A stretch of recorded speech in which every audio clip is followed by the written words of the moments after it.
Ikaw lamang aking kanlungan, sa piling mo ako'y mananahan,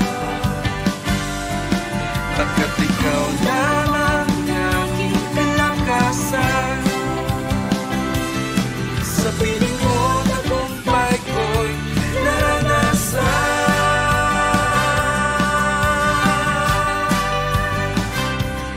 Amen. Purihin po ang ating Panginoong Diyos na buhay na sa atin ay bumubuhay araw-araw mula sa Kanyang salita. Tayo po ay Kanya pong pinagpapala. Kaya ho talagang tayo ay nakakatanggap araw-araw ng Kanyang biyaya. Tayo po ay manalangin saglit para sa ating pong pagbubulay-bulayan, pag-aaralan ng salita ng Diyos ngayong araw na ito. Panginoon, kami po ay nagpapabasbas sa iyo, aming Ama sa langit, ng iyong banal na Espiritu upang sa pakikinig po namin ay maintindihan po namin, Panginoon, ang iyong kalooban. Lalakas at kami po ay titibay sa aming pananampalataya at kami po ay lalago. Salamat po, Panginoon, sa iyong salita na aming pong pag-aaralan ngayong araw na ito. Ito pong aming dalangin sa pangalan ng aming Panginoon Kristo. Ang lahat ay magsabi ng Amen and Amen. Ang ating pong pag-aaralan ay nandito po sa 2 Timothy chapter 4, verse 1 and 2. Sabi po rito sa New King James Version, I charge you, therefore, before God and the Lord Jesus Christ, who will judge the living and the dead at His appearing and His kingdom. Preach the word. Be ready in season and out of season. Convince, rebuke, exhort with all long-suffering and teaching. Ito naman po ang salin sa wika pong Tagalog.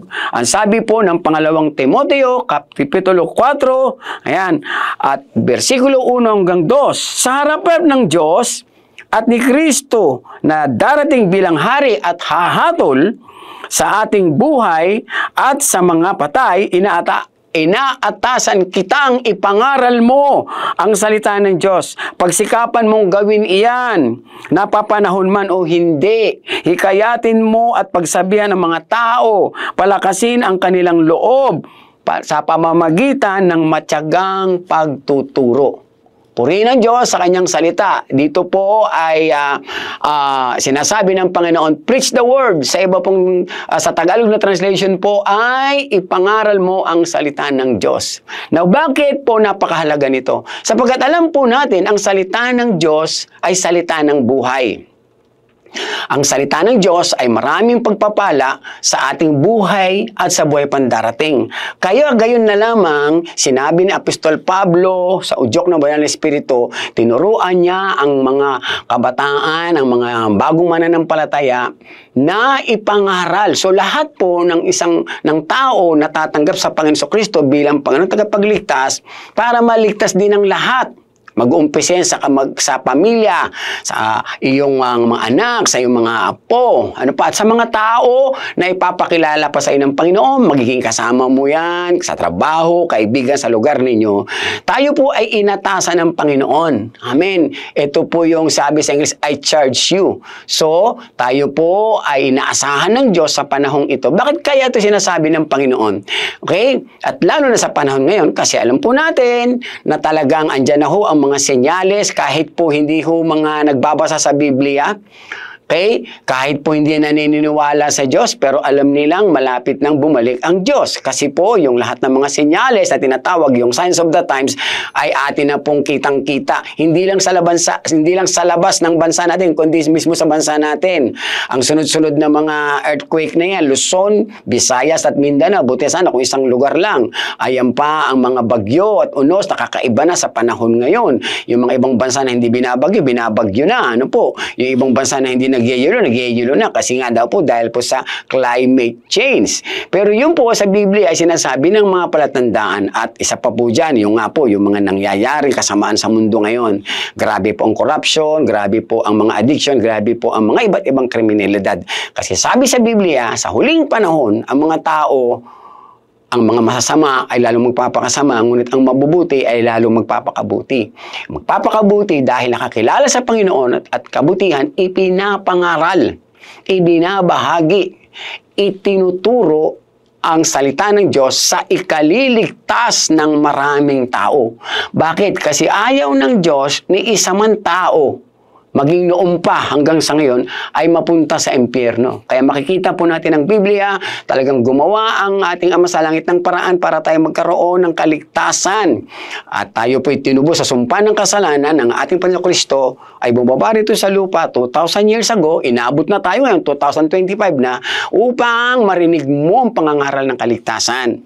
Upang marinig mo ang pangangaral ng pagbibigay ng Diyos ng buhay na walang hanggan. Ano sabi niya? Maging matyaga ka sa pagtuturo or sa pangangaral, maging mahinahon. Ibig sabihin, hindi na po dapat makikipagdebate, hindi na po dapat mapapagod o maiinip. Tuloy-tuloy po, sapagkat ay binibigyan ng Panginoon sa huling panahon na to ng pagkakataon na tayo po'y magbalik loob sa Panginoon, mga nangihina, mga nalalamig, mga nawawala, at mga hindi paligtas. Kasama ka, kababayan, ikaw ay magpaligtas na sa Panginoon, at ito'y magsisimula sa iyong pakikinig ng kanyang salita dahil may nangangaral. At ang mga nangangaral na to ay mga taong pinilit tinawag ng Diyos para maituro ito sa atin. Ako din po ay nakarinig ng aral ng ating Panginoong Kristo, kaya ako po ay natuto. Alam niyo po, yung word na pangangaral, nandiyan po yung salitang aral. At kapag ito po ay naaral natin, sabihin, hindi ho tayo nagiging mangmang natututo. Sa buhay na ito, di ba, lahat tayo pinag-aaral. Matuto tayo ng bumasa, sumulat, di ba, at mag-compute sa mga math natin, no? Mga basic natin. Di lalo na ho ang salita ng Diyos. Kasi nga po, ang salita ng Diyos is the Bible, the basic instruction before living here on earth. At dahil tayo tumatalino, nalalaman natin ang kalooban ng Diyos, nalalaman natin ang mga palatandaan ng Diyos, natututo tayo. At dahil natututo, tumatalino, no? Napaka-basic po, no? Ang mga taong pinag-aaral, nag-aaral, natututo, tumatalino. Siyempre, pag matalino ka, spiritual na usapin, hindi ka madadaya ni Satanas. Hindi kanyang malilinlang. Kasi bakit? May pinag-aralan ka. At anong pinag-aralan mo? Hindi lang sa buhay na ito, kundi higit sa lahat sa buhay pang darating, walang iba kundi ang salita ng Diyos. Bakit natin kailangan ng salita ng Diyos? Sabi rito sa awit 119, tingnan natin sa lumang tipan, sa verse 89 po, ay may sinasabi po rito, ang salita mo o Yahweh, di kukupas, walang hanggan, matatag at di makilos sa rurok ng kalangitan. No? Ang salita ng Diyos ay hindi ho yan nayayanig, hindi ho yan nagpababago-bago, hindi ho yan nalilindol. So pag nasa iyo yan, ganun ka din. Hindi ka mayayanig, hindi ka malilindol sa iyong pananampalataya kahit lumilindol ang lupa. Okay? Kasi ang salita ng Diyos ay nasa iyo. Ang sabi pa, salita ng Diyos ay salita ng buhay. Di meron kang buhay. Hindi lang buhay pansamantala, kundi buhay sa langit. Tapos sinabi pa yan sa awit 119, dito po sa verse 105. Salita mo'y tanglaw, sa akin ay patnubay. Sa landos kong daraan ng liwanag na tumatanglaw.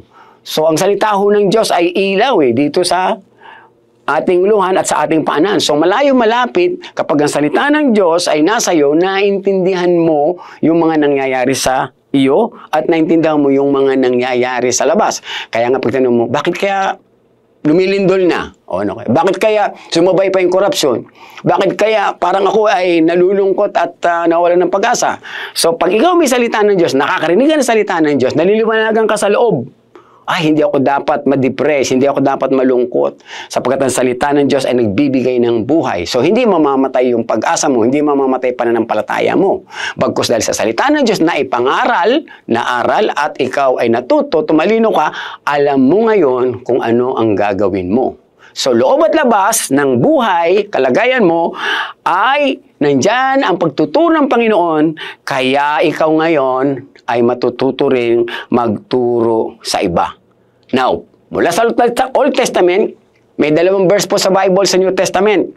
Kaya ang sabi niya sa Matthew 24 verse 35, hindi nyo ba alam na mapaparam ang mundo at ang lahat ng kinahuhumalingan nito? Ngunit ang salita ng Diyos ay hindi mapaparam, hindi mawawala, hindi mabubura. Biro mo, mabubura ang mundo, Pero ang salita ng Diyos ay hindi. So, ano ang kailangan mong gawin? Di ba? Tanggapin ang pinangaral sa iyo sapagkat yan ay dadali mo hanggang sa buhay na walang hanggan. Naintindihan mo dito pa lang sa lupa ang mga kalooban ng Diyos, ang gabay ng Diyos, para ikaw ngayon ay mamuhay sa kalooban ng Panginoon.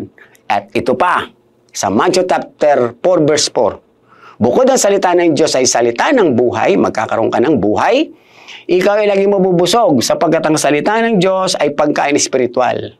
Ang salita ng Diyos ay parang patulad ng pagkain.